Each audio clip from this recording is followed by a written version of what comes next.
पिछली वीडियो हम लोग जाना था संधि के बारे में, इस वीडियो में हम लोग पढ़ेंगे क्या, उपसर्ग के बारे में। उपसर्ग क्या है, उस एग्जाम में किस तरह से हमसे क्वेश्चन पूछा जाता है, सब कुछ देखेंगे इसी वीडियो में। चलिए देखते हैं उपसर्ग कहता क्या है, चलिए देखते हैं बोलता क्या है। देखते बोलता है उपसर्ग, उपसर्ग उस शब्दांश को कहते हैं, यानी उपसर्ग उस शब्दांश को कहने का मतलब क्या, उपसर्ग उस शब्द के अंश को कहते हैं जिसके जो किसी शब्द के पहले जुड़कर, जो किसी शब्द के पहले जुड़कर, यानी कोई बाद में नहीं जुड़ता, वो शब्द के पहले आकर लगता है, जुड़कर शब्द का नया या अन्य विशेष अर्थ प्रकट करता है। मतलब शब्द के बोला क्या, उपसर्ग उस शब्दांश को कहते हैं जो किसी शब्द के पहले जुड़कर शब्द का अन्य विशेष अर्थ प्रकट करता है, यानी कि शब्द का आगे लग जाता है और एक नया विशेष अर्थ प्रकट करने लगता है उस शब्द के बारे में। जैसे में देखिए, जैसे देखिएगा आप, यहाँ पर आपको दिया है कार, कार लग गया, इसमें हम आपको एक उपसर्ग जोड़ दिया अधि, तो बना क्या, एक नया शब्द क्या बना, अधिकार।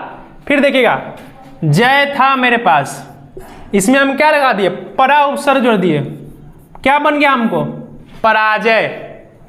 ठीक है, देखिए यहाँ पर सत्य था, सत्य में हम क्या आगे अगर एक उपसर्ग जोड़ देते, क्या अ उपसर्ग जोड़ देते हैं, असत्य हो जाता है। ये जो देखिएगा इसमें जो अधि, परा, अ, ये सब जो जुड़ा है, यही सब क्या कहलाता है, हमारा उपसर्ग कहलाता है। उपसर्ग बहुत तरह के उपसर्ग हिंदी में भी होते हैं, संस्कृत में भी होते हैं, उर्दू में भी होते हैं, अंग्रेजी के भी उपसर्ग होते हैं। चलिए सबको जानेंगे हम लोग अगले थोड़ा देर में। आप इसका स्क्रीनशॉट ले, इसका जानेंगे हिंदी में कितने उपसर्ग है, संस्कृत में कितने हैं, उर्दू में कितने हैं, ये सब जानेंगे। इसका स्क्रीनशॉट ले लीजिए। चलिए हम लोग अब देखते हैं हिंदी में कितने उपसर्ग हैं और उनके भावार्थ क्या है और उनके बना एक नया शब्द क्या बना है, उस सब को देखेंगे। चलिए देखते हैं बोलता है क्या, हिंदी भाषा में, यानी हिंदी भाषा में कितने सा उपसर्ग है, 13 उपसर्ग है। और वो कौन कौन है, तो अ, अन दोनों देखिए, यहाँ पर न पूरा है, यहाँ पर न हलंत है, दोनों के मतलब दोनों में से कोई एक हो सकता है। ठीक है, ये दोनों हो सकता है। ठीक है, अध, उन, अ, कु, स, क, सु, नि, दु, ये सब जितना भी है ना हमारा क्या है, हिंदी का उपसर्ग है। ये सब किसका उपसर्ग है, तो हिंदी का उपसर्ग है। चलिए इसका आप देखते हैं एग्जाम्पल के माध्यम से कैसे क्या है कौन।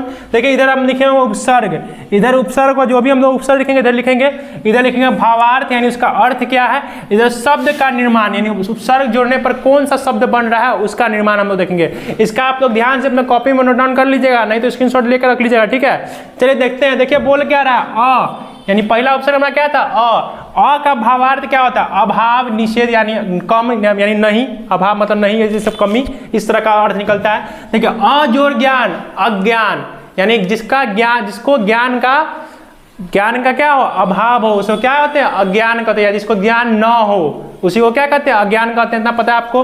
फिर देखिएगा अन्न या अन्न, दोनों में अन्न लिखेंगे, दोनों का हम एग्जाम्पल देखेंगे। देखिए अन्न का मतलब, इसका भी मतलब क्या होता है, अभाव और निषेध, दोनों का भी मतलब, इस अ का ही मतलब वही होता है, अन्न का और अन्न का भी मतलब वही होता है। ठीक है, अभाव निषेध दोनों का मतलब होता है। जैसे अन्न पर जोड़, अन्न जोड़ पढ़, तो अनपढ़ बनता है, जो पढ़ा नहीं हो।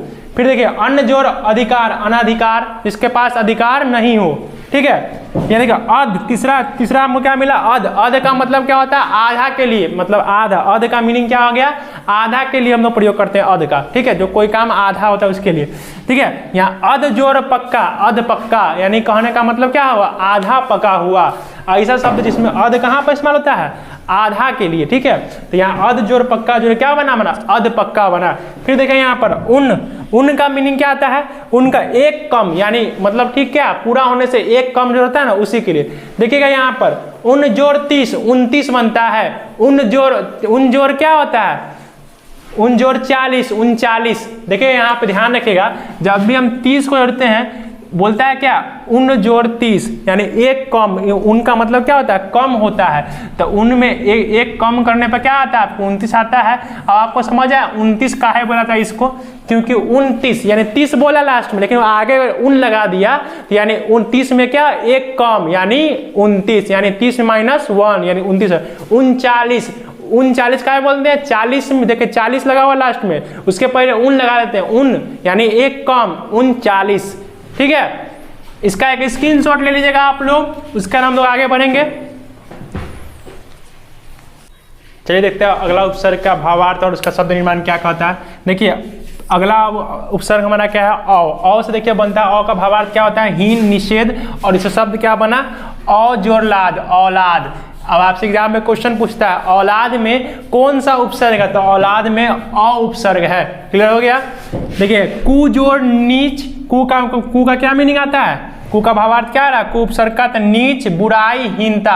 देखिए नीच, बुराई, हीनता ये बहुत सारे शब्द का आएगा, आगे भी देखिएगा आपको मिल जाएगा नीच, बुराई, हीनता।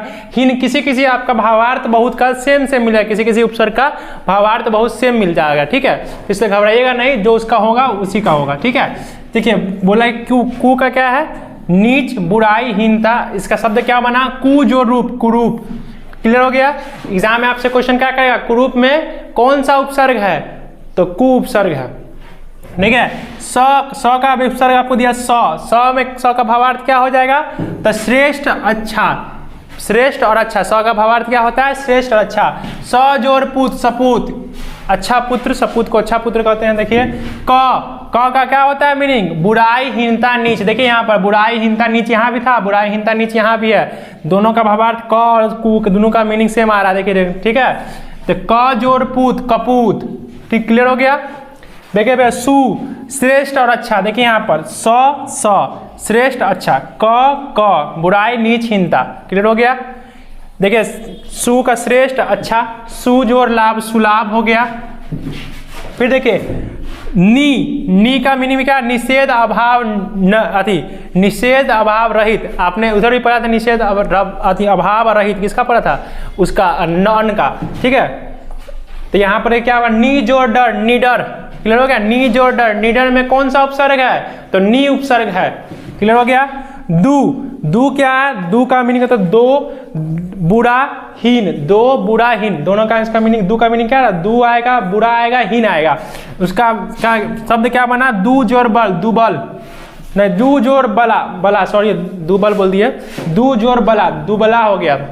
दू जोड़ बला क्या बना? दुबला बन गया। इसमें पूछेगा दुबला में कौन सा उपसर्ग है? तो दू उपसर्ग है। एक बात याद रखिएगा, आपको हमेशा याद रखिएगा, शब्द आपको उपसर्ग हमेशा पहचानना आना चाहिए, किसका उपसर्ग हो रहा है, किसका नहीं हो रहा है। क्लियर है? इसका एक स्क्रीनशॉट ले लीजिएगा, उसके हम लोग आगे बढ़ेंगे। चलिए अब हम देखते हैं अगला उपसर्ग, हम उसका भावार्थ क्या बोलता है। देखिए बोलता है क्या? बिन का भावार्थ क्या नहीं, बिन का अर्थ क्या होता है? रहित, निषेध, अभाव। रहित, निषेध, अभाव। इसका मतलब इसका शब्द कैसे बनता है? देखिए शब्द इससे बना क्या हम लोग? बिन जोड़ देखा, बिन देखा। बिन देखा में देखिए एग्जाम में क्वेश्चन आता है, बिन देखा में कौन सा उपसर्ग है? तो बिन उपसर्ग है। क्लियर हो गया? देखिए फिर भर का मीनिंग क्या आता है? पूरा, ठीक। यानी भर का मीनिंग क्या आता है? या तो पूरा होगा या तो ठीक होगा, दो तरह का मीनिंग आता है। तब भर जोड़ पेट, भर पेट। एग्जाम में क्वेश्चन आया हुआ है एक बार, भर पेट का क्या? भर पेट में कौन सा उपसर्ग है? तो भर हमारा उपसर्ग है। क्लियर हो गया? एक एक स्क्रीनशॉट ले लीजिएगा, उसके हम लोग जानेंगे संस्कृत के उपसर्ग के बारे में। चलिए अब हम जानते हैं क्या संस्कृत में कितने उपसर्ग है उसके बारे में। देखिए बोलता है क्या? संस्कृत भाषा में 22 उपसर्ग है। संस्कृत भाषा में कितना उपसर्ग पढ़ना है? 22 को उपसर्ग पढ़ना है। जैसे पहला का नाम क्या है? अति, पहला अति, दूसरा अधि, तीसरा आपको बोला अनु, अप, अभि, अब, आ, उत, उप, दूर, दुस, दुह, नी, निर, निस, परि, परा, प्र, प्रति, वि, सम, सु। ये सब हमारे क्या है? संस्कृत के उपसर्ग है। और इसका जब संस्कृत के उपसर्ग क्या है और इसका भावार्थ और शब्द निर्माण भी नीचे लिखा हुआ है। अब इसको हम लोग देखते हैं, इसको बारी बारी से। देखिए पहला नंबर क्या बोला? अति। अति का देखिए, अति का क्या लिखा है? अगर वहाँ लाइट पड़ रहा होगा तो आपको दिख नहीं रहा होगा, तो यहाँ देखिए अति, वहाँ पर अति और अधि लिखा हुआ है। ठीक है, देखिए अति बोलता है क्या? इसका भावार्थ, अति का मतलब होता है अधिक या ऊपर। इसका शब्द निर्माण कैसे होता है? तो अति में रिक्त, अति जो रिक्त बन गया, क्या होती है? अतिरिक्त बन गया। आपको एग्जाम में क्वेश्चन आएगा अतिरिक्त में कौन सा उपसर्ग है? तो अति में, अतिरिक्त में अति उपसर्ग है। ठीक है, फिर देखिएगा अधि का मीनिंग क्या होता है? प्रधान, श्रेष्ठ, ऊपर, ऊंचा। प्रधान, श्रेष्ठ, ऊपर, ऊंचा, ये चार मीनिंग किसका आता है? अधि का। अधिक जोड़कार, अधिकार। ठीक है, अधिकार में कौन उपसर्ग है? तो अधि उपसर्ग है। अनु का देखिए, अनु का क्या होता है भावार्थ? पश्चात, समानता, स्वयं। ये सब किसका भावार्थ है? तो ये है हमारा अनु का। अनु का जोड़ देखिएगा, अनु जोड़ शासन, अनुशासन। ठीक है, अप जोड़ देखिए अप का बोलेगा, अप क्या, अप का उपसर्ग भावार्थ क्या है, लघुता, हीनता, अभाव। अप जोर मान, अपमान। क्लियर हो गया। अभी, अभी का देखिएगा क्या है, श्रेष्ठ, पास, अति, अधिकता। अभी का भावार्थ क्या बना, श्रेष्ठ, पास, अति, अधिकता। इसका शब्द निर्माण कैसे हुआ, अभी जोर प्राय, अभिप्राय। क्लियर हो गया। इसका एक स्क्रीनशॉट ले लीजिएगा, उसके बाद हम लोग आगे जानेंगे उपसर्ग के बारे में। चलिए अब देखते हैं संस्कृत का जो उपसर्ग, अगला उपसर्ग क्या कहता है। देखिए बोलता है क्या है, अव। अव का भावार्थ क्या होता है, नीच, हीनता, अनादर, दूर। इसका अब एक शब्द निर्माण देखिए क्या होता है, अब जोर गत, अवगत।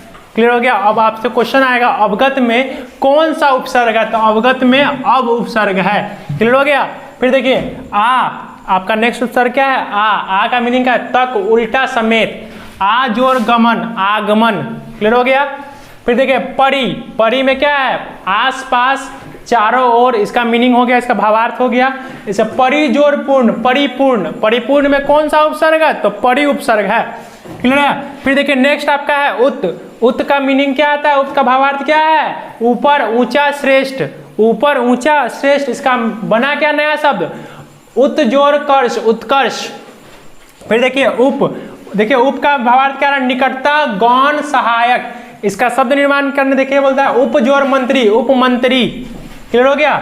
दूर, दूर का देखिएगा बुरा, कठिन, दुष्ट, हीन। इसका शब्द निर्माण क्या हुआ, दूर जोर आचार, दूर जोर आचार क्या हो गया, दुराचार हो गया। फिर देखिए यहाँ पर दुष। दुष का मीनिंग क्या है, बुरा, कठिन, हीन। दुष जोर कर्म, दुष्कर्म। फिर देखिए यहाँ पर दु, कठिन, बुरा, दुष्ट।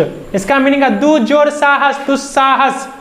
देखिएगा यहाँ पर दुष्कर्म में आप बोलिएगा सर यहाँ पर आप दंड सा लिखे, यहाँ मूर्धन्य स हो गया, तो ये आपका संधि है। अब दो वर्णों का संधि में जो होता है वो संस्कृत जब इस दिन पढ़ेंगे उस दिन पढ़ेंगे। देखिए नी का मीनिंग क्या आता है, भीतर, नीचे, अतिरिक्त। नी का मीनिंग क्या है, भीतर, नीचे, अतिरिक्त। नी जोर रोग, निरोग। निर, देखिए नीर का मीनिंग क्या, निषेध रहित। इसका मीनिंग भावार्थ हुआ। इसका शब्द निर्माण क्या हुआ, नीर जोर भय, निर्भय। आपसे यहाँ में क्वेश्चन आता है किस तरह से, तो निर्भय में कौन सा उपसर्ग है, तो नीर उपसर्ग है। ठीक है, इसका एक स्क्रीनशॉट ले लीजिएगा, उसका हम लोग आगे जानेंगे।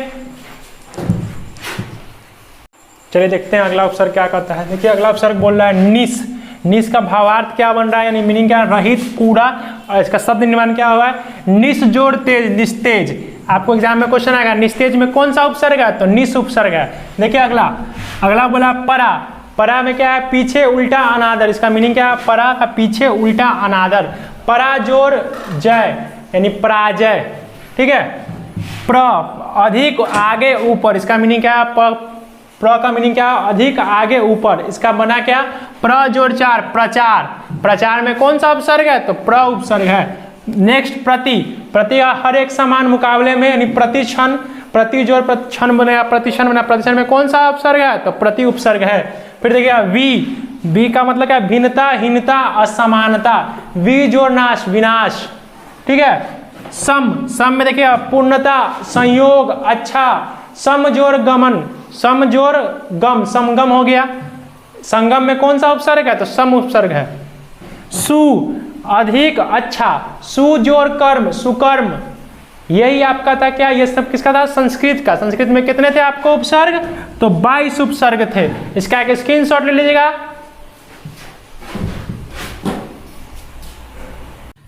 चलिए अब देखते हैं हमारा उर्दू में कितने उपसर्ग है और अंग्रेजी भाषा में कितने उपसर्ग है। चलिए देखते हैं। बोलता है क्या है, उर्दू भाषा में 19 उपसर्ग है।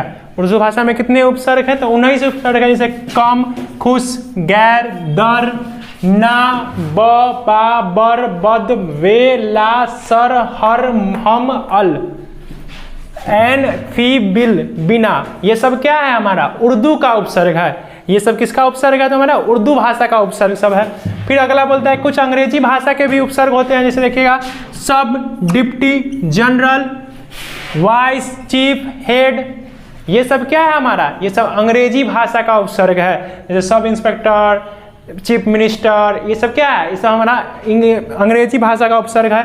ये सब हमारा उर्दू भाषा का उपसर्ग है। इसका एक स्क्रीनशॉट ले लीजिएगा, इसे कॉपी में नोट डाउन कर लीजिएगा। इस वीडियो में हम लोग इतना ही। अब अगले वीडियो में हम लोग प्रत्यय के बारे में पढ़ेंगे।